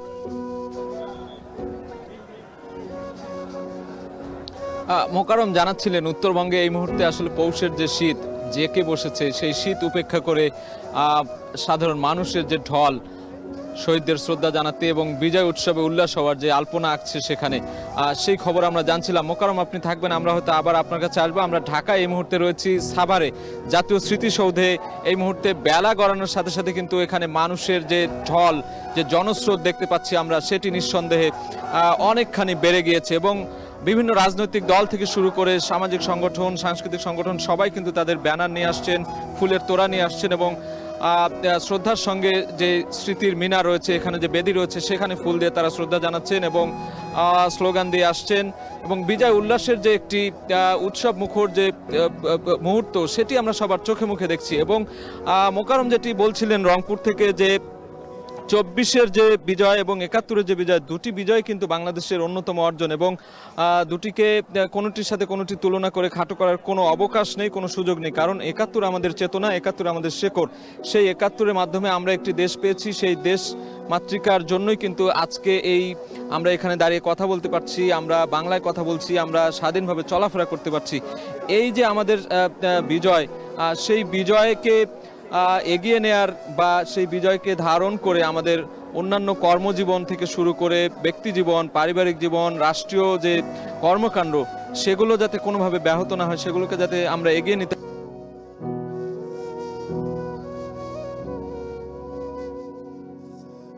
দুর্নীতি কিংবা কুক্ষিগত যে আধিপত্য, স্বৈরাচারিতা, সেই সব বিষয় যেন না থাকে। মিম, আপনি কি বলবেন? এই যে আমরা বিজয়ের কথা বলছি 71-এর, আবার দ্বিতীয় বাংলাদেশের কথা বলছি 24-এ, দুটোর মাহাত্ম্য কিন্তু দুরকম এবং আমরা কোনোটিকে খাটো করে দেখতে চাই না। এই যে তরুণ প্রজন্ম কিংবা আমাদের যে অগ্রজ যারা রয়েছেন, সম্মিলিত প্রচেষ্টায় বাংলাদেশ এগিয়ে যাচ্ছে। আপনার কাছে কি মনে হয়? সাজিদ, সেখানে কিন্তু আমি একটি কথা আগেও বলেছি যে আপনি বলছিলেন আসলে যে সবকিছু জায়গা থেকে আসলে সচেষ্ট হতে হবে। আমি কিন্তু বলবো ব্যক্তি স্বার্থ বা ব্যক্তিকে নিজেকে একা সচেতন হতে হবে। ব্যক্তি যদি মনে করে যে আমি এই অনৈতিক কাজটি করব না, এতে করে আমার দেশ ক্ষতিগ্রস্ত হবে, এতে করে আমি ক্ষতিগ্রস্ত হব, আমি কিছুর লোভে বা কিছু পাওয়ার আশায় আমি এই অন্যায় কাজটা, এই অসৎ উপায়ে কাজটা করব না, তখনই কিন্তু দেখবেন এই যে একটি উপলব্ধি যদি প্রতিটি নাগরিকের মাঝে চলে আসে, তখন কিন্তু অটোমেটিক্যালি ভাবে দেশও আসলে তাদের যে নীতি, সেই নীতি অবলম্বন করে তারা চলতে পারবে, তারা এগিয়ে যেতে পারবে। কারণ আমরা এই যে বলছি দেশে যে অনৈতিক কাজগুলো হয়েছে, দেশ যে একটি অন্য পথে পরিচালিত হয়েছে, কারা করেছে? নাগরিকরাই কিন্তু করেছে, দেশেরই তো নাগরিক। তারা ব্যক্তির স্বার্থটাকেই বড় করে দেখেছে, বরঞ্চ দেশের স্বার্থকে বড় করে না দেখে। আমি যদি আজকে দেশের স্বার্থ বড় করে না দেখি, আমি যদি দেশকে বাঁচিয়ে না রাখি, আগামী দিনে আসলে দেশ আমাকে কি দিতে পারবে? এই যে আপনি বলছিলেন যারা প্রাণের বিনিময়ে আসলে স্বাধীনতা দিয়েছিল আমাদেরকে, তাদের জন্যই কিন্তু আজকে এখানে আমি দাঁড়িয়ে আছি। তারা যদি সেই দিন সেই সাহসী পদক্ষেপটা না নিত, তাহলে কিন্তু এই বাংলাদেশ সেটি আসলে স্বাধীন রাষ্ট্র হিসেবে প্রতিষ্ঠাই পেত না। আমরাও হয়তো বাংলা ভাষায় কথা বলতাম না, আমরাও হয়তো আজকে এখানে দাঁড়িয়ে থাকতাম না। তারপরেও আপনি আরো একটি বিষয় যেটি বলছিলেন যে আসলে এই যে বাংলাদেশ 71 থেকে 24 24-এর কথা যদি বলি, এবছর কিন্তু আসলে নতুন একটি আবহে বাংলাদেশের মানুষ এই বিজয় উদযাপন করছে। কারণ আপনি জেনারেশন জেড এর মুখে একটি শব্দ শুনেছিলেন যে স্বাধীনতা 2.0। আসলে অনেকে বলছে এই 2.0টা আসলে কি? এটা স্বাধীন তো বাংলাদেশ অবশ্যই, তারা এটির নাম দিয়েছিল স্বাধীনতা 2.0, কারণ এই জায়গা থেকে যেন নতুনভাবে আবার যারা বাংলাদেশের স্বাধীন রাষ্ট্রের নাগরিক রয়েছে তাদের পথ চলাটা শুরু হয়। এখান থেকে যেন আর কোনো অন্যায় কাজের সূত্র বা তৈরি না হয়, কোনো অনৈতিক কাজ তৈরি না হয়। তারা চেয়েছিলেন যারা রয়েছেন এই যে নতুন প্রজন্ম, সেই প্রজন্ম যারা বাংলাদেশকে ঠিক সেভাবেই ধারণ করে, যেভাবে ধারণ করেছিলেন 71-এর শহীদরা, যেই স্বপ্ন দেখে বাংলাদেশ এগিয়ে যাবে, বাংলাদেশ একদিন মাথা উঁচু করে দাঁড়াবে, যেই স্বপ্নের বিনিময়ে তারা প্রাণ দিতে দ্বিধাবোধ করেননি, ঠিক সেই স্বপ্ন নিয়েই কিন্তু আসলে বাংলাদেশকে এই যে 24-এর গণ অভ্যুত্থান যারা ঘটিয়েছেন, যারা প্রাণ দিয়েছেন। আপনি রংপুরের আবু সাইদের কথা বলেছিলেন, তিনি যেভাবে আসলে দুই হাত একদম উঁচিয়ে দিয়ে অস্ত্রের সামনে, পুলিশের গুলির সামনে তিনি ভয় পাননি, দাঁড়িয়েছিলেন, এবং সেখানে সেটি কিন্তু 24-এর আন্দোলনের একটি প্রতীক হয়ে আছেন। একদমই তাই। এবং আবু সাইদের এই দুই হাত প্রসার করে অন্যান্য যারা রয়েছেন এই ছবিটি, আন্দোলনে যারা অংশগ্রহণ করেছিলেন তাদেরকে কিন্তু সাহস জুগিয়েছে, অনুপ্রেরণা জুগিয়েছে, এবং তারপরে কিন্তু আসলে পুরো আন্দোলন অন্যদিকে মোড় নিয়ে গেল। আবু সাইদের মতো অসংখ্য আবু সাইদ তৈরি হয়ে গেল, রাজপথে দাঁড়িয়ে গেল। তারা সকলেই বলল, গুলি ছুড়বেন, আমি আবু সাইদ। একজন আবু সাইদকে মেরেছেন, আমরা হাজারজন আবু সাইদ আছি। ঠিক তেমনি বেঁচেও আছেন আবু সাইদরা অনেকে, যারা প্রতিটা দুর্যোগে বাংলাদেশের ঘাত প্রতিঘাতে আবারও ঢাল হয়ে দাঁড়াবেন বাংলাদেশকে প্রতিহত করার জন্য। বাংলাদেশকে নিয়ে কেউ অপচেষ্টা করার চেষ্টা করলে, ষড়যন্ত্র করার চেষ্টা করলে, সেখানেও কিন্তু সেই মানুষগুলো বা আমরা দেয়াল গড়ে তুলবেন, একদমই তাই, প্রতিরোধের দেয়াল গড়ে তুলবেন। আমরা ঠিক এই মুহূর্তে যাব কিশোরগঞ্জে, সেখানে আমাদের সহকর্মী মশিউর কায়েস রয়েছেন। কিশোরগঞ্জ কায়েস, আমরা জানি মুক্তিযুদ্ধে একটি বিরাট অংশ রেখেছিল, সেখানে মুক্তি বাহিনীরা তাদের ঘাঁটি তৈরি করেছিলেন, সেখান থেকে তারা প্রশিক্ষণ নিয়ে মুক্তিযুদ্ধে অংশগ্রহণ করতেন। তারা অনেকেই সেখানে তাদের আশ্রয় নিয়েছিল। সেই সব কিছু নিয়ে মুক্তিযুদ্ধের প্রেক্ষাপটে কিশোরগঞ্জের অবদান এবং আজ কিভাবে সেই কিশোরগঞ্জে বিজয় দিবস উদযাপন হচ্ছে, বিস্তারিত একটু জানতে চাই আপনার কাছ থেকে কায়েস। যে 24-এর আন্দোলনের পর থেকে সত্যিই কিন্তু এবার যে বিজয় দিবসটি পালিত হচ্ছে কিশোরগঞ্জে, সেটি কিন্তু একেবারেই সবাই বলছে যে একেবারেই ভিন্ন ধারায় কিন্তু তারা পালন করছে। এবং তারা যে বিষয়টি বলছে, আমরা সকাল থেকে দেখেছি যে শিক্ষার্থীদের যে অংশগ্রহণটা সেটি কিন্তু চোখে পড়ার মতো ছিল বিগত সময় থেকেও। এবং সকাল থেকে যে বৈষম্য বিরোধী ছাত্র আন্দোলনের যারা নেতারা ছিলেন কিশোরগঞ্জে, তারাও এসেছেন, গণ অধিকার পরিষদের, এছাড়াও রাজনৈতিক বিভিন্ন সংগঠনের, তারা কিন্তু একেবারে প্রাণ খোলা ভাবে বলা যায় যে তারা স্মৃতিসৌধে এসছেন এবং স্বতঃস্ফূর্ত ভাবে কিন্তু তারা আসলে ফুলেল শুভেচ্ছা জানাচ্ছেন। আমি যদি বলি যে কিশোরগঞ্জে কিন্তু শুরু হয়েছে যেই শ্রদ্ধার্ঘ্য অর্পণটা, সেটি কিন্তু একেবারেই সেই সকাল ভোর থেকে 7টা থেকে শুরু হয়েছে। প্রথমেই এখানকার যে জেলা প্রশাসক রয়েছেন ফৌজিয়া খান, তিনি প্রথমে আসলে ফুলেল শুভেচ্ছা দিয়েছেন। এরপর পুলিশ সুপার রয়েছেন, জেলা পরিষদের চেয়ারম্যান, একে একে কিন্তু বিভিন্ন সরকারি, বেসরকারি, আধা সরকারি যে প্রতিষ্ঠানগুলো রয়েছে, শিক্ষা প্রতিষ্ঠানগুলো রয়েছে, সবাই কিন্তু ফুলেল শুভেচ্ছা দিয়েছেন। এরপর সর্বসাধারণের যে অংশগ্রহণটা, সেটাও কিন্তু চোখে পড়ার মতো ছিল। আমরা দেখেছি যে খুবই স্বতঃস্ফূর্ত ভাবে কিন্তু তারা আসলে এখানে অংশগ্রহণ করেছে, শহীদদের স্মরণে তারা কিন্তু ফুলেল শুভেচ্ছা দিচ্ছে। এবং আজকের দিনে যদি বলি যে এই মহান বিজয় দিবস উপলক্ষে কিন্তু নানা আয়োজন হাতে নিয়েছে জেলা প্রশাসন এবং বিভিন্ন রাজনৈতিক, সামাজিক এবং সাংস্কৃতিক যে সংগঠনগুলো রয়েছে, তারাও কিন্তু নানা আয়োজন হাতে নিয়েছে। জেলা প্রশাসনের আয়োজনে একটি বিজয় মেলা রয়েছে, কিছুক্ষণ পর যার উদ্বোধন হবে। এছাড়াও কিছুক্ষণ আগে কিন্তু সশস্ত্র সালাম হয়েছে। এরপর মুক্তিযোদ্ধাদের জন্য যাদের আসলে অবদান ছিল এই 1971-এ আসলে এই 16ই ডিসেম্বরে বিজয় এনে দেওয়ার পেছনে, তাদেরকে আসলে সম্মাননা দেয়া হবে, তাদেরকে নিয়ে এরকম একটি আয়োজন রয়েছে। এছাড়াও সামাজিক এবং সাংস্কৃতিক যে সংগঠনগুলো রয়েছে, নানাবিধ কার্যক্রম কিন্তু হাতে নিয়েছে। এবং আমরা উপজেলার বেশ কয়েকটি অঞ্চলে দেখেছি বিভিন্ন সংগঠন, রাজনৈতিক দল তারা কিন্তু আসলে বিজয় উল্লাস বা বিজয় মিছিলও কিন্তু নিয়ে বের হয়েছে। তারা কিন্তু বিজয় মিছিল করছে বিভিন্ন জায়গায়, আমরা সেটিও কিন্তু আসলে লক্ষ্য করছি। আজকের এই দিনটাকে আসলে তারা বলছে যে বেশ স্মরণীয় করে রাখতে চায়। আর আপনি যে বিষয়টি বলছিলেন প্রথমে যে কিশোরগঞ্জেও কিন্তু এখানে বেশ অবদান ছিল। কিশোরগঞ্জ থেকে কিন্তু বেশ কয়েকটি ঘাঁটি ছিল মুক্তি সেনাদের, সেখানে সেই ঘাঁটিগুলো থেকে কিন্তু বেশ কয়েকটি বড় বড় অপারেশন কিন্তু সেই 1971-এর যুদ্ধ চলাকালীন সময়ে কিন্তু ঘটেছিল, আমরা দেখেছি। এছাড়াও যদি বলি যে একটি মর্মান্তিক ঘটনাও কিন্তু ছিল, যেটি কিশোরগঞ্জের যশোদলে বড়ইতলা যে একটি হত্যাকাণ্ড হয়েছিল। এখানে কিন্তু প্রায় 350 সাধারণ মানুষকে পাক সেনারা কিন্তু হত্যা করেছিল। সেটির একটি হৃদয় বিদারক ঘটনাও কিন্তু কিশোরগঞ্জে রয়েছে। এবং পরবর্তীতে কিন্তু দেখা গিয়েছে যে কিশোরগঞ্জের যে মুক্তি সেনারা ছিল তারা কিন্তু সেই জায়গাগুলোকে তারা নিয়ন্ত্রণে নিয়েছে এবং বেশ কয়েকটি ঘাঁটি পাক সেনাদের সেটি কিন্তু মুক্ত করেছিল। সর্বোপরি যদি বলি যে কিশোরগঞ্জে কিন্তু মুক্তি সেনাদের বেশ অবদান ছিল সেই 1971-এ। আর আজকের দিনটাতে কিন্তু সেই বিষয়টি তারা মনে করছেন, তাদেরকে স্মরণ করছেন এবং নতুন বাংলাদেশ বিনির্মাণে যে তরুণরা আসলে এগিয়ে এসেছে, সবাই বলছে যে তরুণরা আসলে নতুন বাংলাদেশ বিনির্মাণে বেশ এগিয়ে এবং নতুন বাংলাদেশ নির্মাণ করতে চায়। আজকের এই দিনটাকে কিন্তু তারা মনে রেখে আসলে তারা সামনে আগামীর দিনগুলোতে এগিয়ে নিয়ে যেতে চায় বাংলাদেশকে। এই কিশোরগঞ্জকে বাংলাদেশের বুকেও কিন্তু একটি রোল মডেল হিসাবে গড়ে তুলতে চায় এখানকার স্থানীয় বেশ কয়েকজনের সাথে কথা হচ্ছে এবং এই লক্ষ্যে কিন্তু তারা আসলে কাজও করছে এবং আজকের এই দিনটিকে কিন্তু তারা স্মরণ করতে চাচ্ছে। তো আজকে সর্বোপরি যদি বলি যে সর্বসাধারণের মধ্যে উৎফুল্লতা ছিল, বেশ উৎফুল্লতার সাথেই কিন্তু সকাল থেকে ভোর থেকে আমরা দেখেছি তারা এই কিশোরগঞ্জের যে কেন্দ্রীয় স্মৃতিসৌধ যেটিকে বলা হয় গুরুদয়াল মুক্ত মঞ্চের একেবারে পাশে গুরুদয়াল মাঠে তারা আসলে আমাদের যে এই স্মৃতিসৌধটি রয়েছে সেখানে ফুলের শুভেচ্ছা দেওয়া হয়েছে। সকাল থেকে প্রচন্ড ভিড় ছিল, এখনো কিন্তু আসলে সময় অনেকটা গড়িয়ে গেছে, বেলা গড়িয়ে গেছে, তারপরেও যদি বলি যে থেমে থেমে কিন্তু লোকজন আসছে শহীদদের স্মরণে কিন্তু স্মৃতিসৌধে তারা আসলে ফুলের শুভেচ্ছা জানাচ্ছে এবং বিভিন্ন কার্যক্রমে অংশগ্রহণ করছে। এবং আমি আগেই বলেছি যে কিছুক্ষণ পর কিন্তু উদ্বোধন হবে বিজয় মেলা, সেটির জন্য কিন্তু অপেক্ষা করছে। আজকে বিজয় উল্লাসে কিন্তু মাততে চাচ্ছে এই জেলাবাসী। সারা বাংলাদেশের সাথে তারাও কিন্তু অংশগ্রহণ করেছে, অংশ নিয়েছে, নানা আয়োজনের সাথে নানা কার্যক্রম কিন্তু হাতে নেওয়া হয়েছে। তো এই ছিল কিশোরগঞ্জে আমার কাছে সর্বশেষ তথ্য।